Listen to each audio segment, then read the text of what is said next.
మీ తెలుగు నేస్తం Telugu stop app వెంటనే play store, app store లో డౌన్లోడ్ చేసుకోండి. ప్రతిక్షణం అన్ని తెలుగు వార్త విశేషాలతో పాటు మీ లోకల్ ప్రాంత వార్తలు కూడా సులభముగా తెలుసుకోండి. రాజన్న సిరిసిల్ల జిల్లా ఇల్లంతకుంట మండలం పెద్ద లింగాపూర్ గ్రామంలో డబుల్ బెడ్ రూమ్ ఇళ్లను సందర్శించి పేదల స్థితిగతులను అడిగి తెలుసుకున్న వ్యవసాయ కార్మిక సంఘం రాష్ట్ర ఉపాధ్యక్షులు బుర్రి ప్రసాద్. ఈ సందర్భంగా ఆయన మాట్లాడుతూ గత ప్రభుత్వం హయములో నిర్మించిన డబుల్ బెడ్ రూమ్ ఇళ్ల పంపిణీ చేయకపోవడం వల్ల గత 8 సంవత్సరాలుగా నిరీక్షిస్తున్న నిరుపేదలు గ్రామ సభలో తమకు కేటాయించిన విధంగా తమ ఇళ్లలోకి వెళ్లి నివాసం ఉంటున్నారని, వారికి ఇంటి పట్టాలు ఇచ్చి వసతులు కల్పించాలని ప్రభుత్వాన్ని విజ్ఞప్తి చేశారు. గత కొన్ని రోజులుగా పేదలను ఇబ్బందులకు గురి చేస్తూ మంచినీరు అలాగే విద్యుత్ నిలిపివేయడం జరిగిందని, నూతనంగా ఏర్పడ్డ ప్రభుత్వం ప్రతి ఇంటికి 200 యూనిట్ల విద్యుత్ ఉచితంగా ఇస్తామని ప్రకటించిదని గుర్తు చేశారు. అలాగే గతంలో గ్రామసభ ఆమోదం పొంది రెవెన్యూ అధికారులు గడపగడపకు విచారణ చేసి లబ్ధిదారులను ఎంపిక చేయడం జరిగిందని,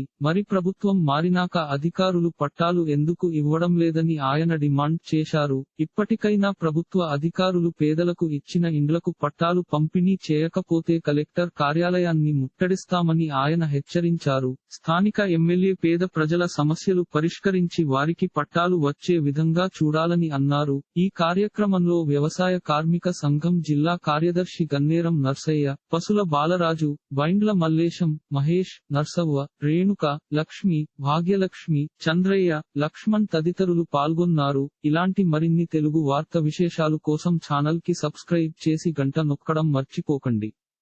ఈ వీడియోని తోటి మిత్రులకి షేర్ చేయండి. మీ అభిప్రాయాన్ని కామెంట్ లో తెలపండి.